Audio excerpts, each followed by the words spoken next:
Hello बच्चों। तो आज हम कंटिन्यू कर रहे हैं हमारा चैप्टर सेट्स। महाराष्ट्र बोर्ड का स्टैंडर्ड 9th के लिए आया हुआ न्यू सिलेबस जो कि 2020 में रिलीज़ हुआ है। तो चलिए कंटिन्यू करते हैं। देखिए लास्ट टाइम हमने प्रैक्टिस सेट 1.3 तक कंप्लीट किया था पूरा। अब हम कंटिन्यू करने जा रहे हैं अपने नए टॉपिक से जिसका नाम है ऑपरेशंस ऑन सेट्स। देखिए चैप्टर का ये वाला टॉपिक जो है ये सबसे लेंदी टॉपिक है। तो इस वाले वीडियो में मेरे ख्याल से सिर्फ और सिर्फ मैं आपको बेसिक्स बता पाऊँगा और इसके बाद जो वीडियो आएगा उसमें आपको सेट प्रैक्टिस सेट 1.4 पूरा कवर मिलेगा। ठीक है, तो अभी चलिए हम इस वाले बेसिक से शुरू करते हैं। ओके, तो चलिए हमें नया टॉपिक जो है उसमें हमें दिया गया है ऑपरेशन ऑन सेट्स। तो देखिए ऑपरेशन ऑन सेट्स क्या होते हैं। हमने लास्ट टाइम तक सीखा था वेन डायग्राम पूरा, कि ये होता है एक वेन डायग्राम जिसमें ये होता है यूनिवर्सल सेट, उसमें सेट ए होता है कोई, एक सेट बी होता है, ऐसा ऐसा। देखिए ऑपरेशंस ऑन सेट्स में आपका सबसे पहला टॉपिक जो दिया है वो दिया हुआ है इंटरसेक्शन ऑफ सेट्स। क्या दिया हुआ है? Intersection of sets. ये क्या होता है? अब देखिए इंटरसेक्शन ऑफ सेट्स मतलब इंटरसेक्शन से आपको कुछ समझ आ रहा होगा कि कॉमन। इंटरसेक्शन मतलब ही कॉमन चीज़ है। देखिए मैं आपको इसको आप रिप्रेजेंट कैसे करते हो किसी भी सेट में, मैं दिखाता हूँ। पहले तो इस सेट को हम कंप्लीट करते हैं। चलिए सेट ए है, समझिए आपका नेचुरल नंबर्स फ्रॉम 1 to 5। ठीक है, 1 2 3 4 5। ठीक है, और आपका एक सेट बी है जो कि है नेचुरल नंबर्स फ्रॉम 2 to 6। ठीक है, 4 नहीं, 1 2 3। ठीक है ना, 1 2 3 है आपका नेचुरल नंबर्स। तो नेचुरल नंबर्स फ्रॉम 1 to 3। तो देखिए 1 2। अब ये देखिए इंटरसेक्शन ऑफ सेट हमेशा ऐसे रिप्रेजेंट होगा। ये देखिए क्यों हमने ऐसे रिप्रेजेंट किया, दोनों अलग अलग सेट बना के फिर उसके बारे में एक्स्ट्रा एक्सप्लेन करने से बेहतर था ये एक तरीका ड्राइंग के थ्रू ही समझाना। देखिए ये जो कॉमन एलिमेंट आ रहा है दोनों में, ये रहा 3, तो इसी को कहेंगे intersection of A and B.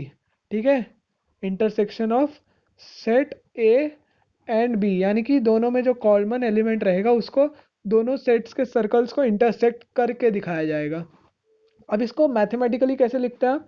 इसको आप लिखते हैं A intersection B is equal to 3। ठीक है, कैसे लिखेंगे आप? A intersection B is equal to 3। अब देखिए इसको अगर आप पूरा लिखें तो आप ऐसे लिखेंगे इसको, A is equal to 1 2 3 4 5, whereas B is equal to 1 2 and 3। ठीक है, 1 2 and 3। अब इन दोनों में ये कॉमन एलिमेंट है, उसी को हमने ऐसे रिप्रेजेंट किया, ए इंटरसेक्शन बी। इंटरसेक्शन में हमेशा ऐसे एन की तरह एक सिंबल यूज होता है। ठीक है, अब देखिए इसको अब हम इरेज कर लेते हैं, हम एक नई स्लाइड बनाते हैं। देखिए अब हमारा जो नेक्स्ट टॉपिक है वो है डिसजॉइंट सेट्स। ठीक है, क्या है? Disjoint sets. पहले इसके बारे में कुछ प्रॉपर्टीज जान ले इंटरसेक्शन ऑफ सेट्स की। देखिए इंटरसेक्शन ऑफ सेट्स में कुछ प्रॉपर्टीज दी हुई हैं, जैसे A intersection B is equal to B intersection A. या मतलब जायज़ सी बात है, अगर ए इंटरसेक्शन बी यानी कि सेट ए और बी में जो कॉमन एलिमेंट है वही बी और ए में भी कॉमन ही रहेगा। हाँ, if A is a subset of B then A intersection B is equal to A, यानी कि अगर ए जो है वो सबसेट है बी का। हाँ, हमने देखा ही था सबसेट ए तब होता है जब दोनों में कोई कॉमन एलिमेंट्स हो। ठीक है, तो फिर ए अगर सबसेट है बी का तो फिर इंटरसेक्शन ऑफ इन दोनों का ए ही रहेगा। ये तो कहने ही वाली बात है।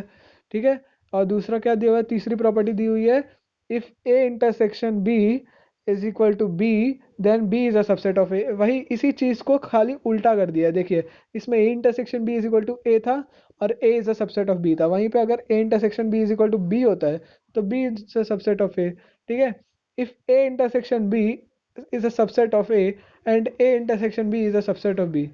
समझे? अगर A intersection B is equal to subset of ए होता है तो फिर A intersection B subset of B भी होगा।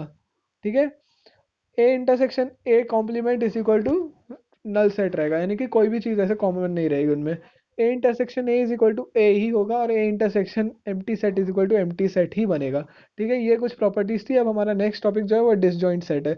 डिसजॉइंट सेट भाई देखो, जो हमने सीखा इंटरसेक्शन ऑफ सेट्स उसका एकदम ही उल्टा है।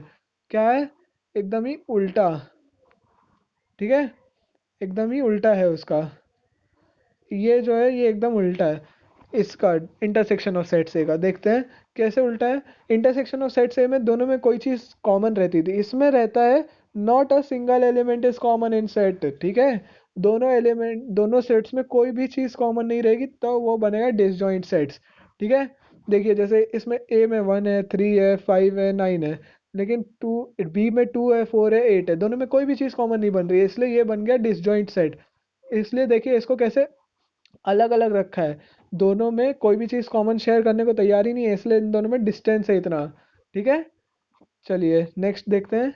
नेक्स्ट क्या है, disjoint union of two sets. देखिए यूनियन ऑफ टू सेट्स समझना बहुत ही आसान चीज़ है, आप इसे इंटरसेक्शन ऑफ सेट्स से भी समझ सकते हैं। मैं इंटरसेक्शन ऑफ सेट्स में ही आपका जो कुछ एग्जांपल्स दिए हुए थे उसी को दिखाता हूँ। देखिए इंटरसेक्शन ऑफ सेट्स में देखिए जैसे आपको इधर दिया हुआ है, ये वाला बहुत शैबी दिख रहा है, मैं यूनियन खुद ही बनाता हूँ एक। ठीक है, देखिए ये था आपका इंटरसेक्शन ऑफ सेट्स में मैंने बनाया था। ए और बी में क्या कॉमन था, 3 था, 4 था, सॉरी 1 और 2 थे ना इधर, लेकिन चलिए मैं इसे 4 और 5 ले लेता हूँ, और इधर 1 और 2। ठीक है, तो यूनियन ऑफ अ सेट क्या होता है, यूनिवर्सल सेट तो आपने सीखा ही था ये पूरा, लेकिन यूनियन ऑफ अ सेट्स क्या होंगे, यूनियन ऑफ अ सेट होगा को ऐसे रिप्रेजेंट करते हैं। पहले तो ए लिख लीजिए, ए है 1 2 3, और बी क्या है, बी है 4 3 4 5। ठीक है, दोनों का इंटरसेक्शन ऑफ क्या रहेगा, देखिए A intersection B is equal to 3, तो फिर ए यूनियन बी क्या रहेगा, ए यूनियन बी इसके और इसके एलिमेंट्स को टोटल लिख लेने का कंबाइन करके। तो देखिए A union B is equal to 1 2 3 4 and 5। तो ये देखिए ये बन गया, 3 रिपीट नहीं करना है, स्टार्टिंग में ही सीखा था आपने फर्स्ट लेक्चर में, कोई भी चीज़ रिपीट नहीं होती है एक सेट में, तो 3 एक ही बार लिखा है सिंगल टाइम। ठीक है ना, तो ये चीज़ याद रखना, ये प्रॉपर्टी हमेशा, वरना मार्क्स गवा बैठोगे। तो ठीक है, इतना समझ गए। चलिए अब आगे बढ़ते हैं, देखते हैं आगे क्या है। यूनियन ऑफ टू सेट्स में भी कुछ प्रॉपर्टीज़ होंगी इसकी, देखते हैं चलिए। यूनियन ऑफ टू सेट्स की प्रॉपर्टीज़ इधर नहीं दी हुई हैं, इधर दिए क्या, हाँ ये देखिए properties of union of sets. देखिए यूनियन ऑफ सेट्स में क्या दिया हुआ है हमें प्रॉपर्टी में, if A union B is equal to B union A. जायज़ सी बात है, उधर अरे मैंने इरेज कर दिया, वरना फिर हमने क्या देखा था, ए यूनियन बी हमारा क्या था, 1 2 3 4 5। ठीक है, तो बी यूनियन ए क्या होता, वही चीज़ होती, 1 2 3 4 5 ही होती, तो फिर वही प्रॉपर्टी को इधर ऐसे दिया है, if A is a subset of B then A union B is equal to B. ठीक है, अगर ए जो है वो बी का सबसेट है तो फिर ए यूनियन बी बी रहेगा। ठीक है, ए इंटरसेक्शन बी में क्या रहता था, जो चीज़ सबसेट रहती थी वो इधर आती थी, लेकिन ए यूनियन बी में क्या रहेगा, जिसका सबसेट है वो इधर आएगा। यह वही चीज़ देखिए, A is a subset of A union B then B is a subset of A union B, यही चीज़ इंटरसेक्शन वाले में भी देखी थी हमने। A union complement of A is equal to universal set, ये तो आपने देखा ही था कि यूनिवर्सल सेट में वो सारी चीज़ें होती हैं जो ए और ए कॉम्प्लीमेंट में होती हैं मिला के, वही चीज़ यूनिवर्सल सेट में होती है कंबाइनली, तो फिर ए और इस इन दोनों का कॉम्बिनेशन ही यूनिवर्सल सेट बनता है। A union A is equal to A.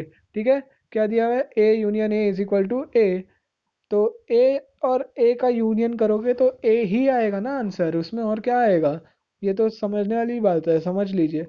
A union phi set यानी कि नल सेट जो रहेगा वो ए रहेगा, ए के साथ समझो आप ए प्लस ज़ीरो करते हो, या फिर ए समझो एक नंबर है 1, इसके साथ ज़ीरो करते हो तो क्या आता है आंसर, 1 ही आएगा ना। तो वही तो दिया है, ए और नल सेट यानी कि जिसमें कुछ नहीं होता, जो ज़ीरो होता है खाली होता है, उसको अगर किसी के साथ इंटरसेक्ट यूनियन करोगे तो फिर उसमें आंसर तो ए ही आना है, वही चीज़ दी हुई है, वही प्रॉपर्टी दी हुई है आपकी इधर। ठीक है, चलिए देखते हैं अब अगला क्या है, अगला टॉपिक है number of elements in set A.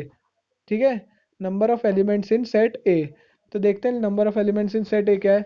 Late A is equal to 3 6 9 12 15 is a set, is a given set, इसमें कितने एलिमेंट्स हैं, 1 2 3 4 5, 5 एलिमेंट्स हैं, तो इसको लिखेंगे कैसे, इसको लिखेंगे n of A is equal to 5, n of A is equal to 5, number of elements in set A is equal to 5।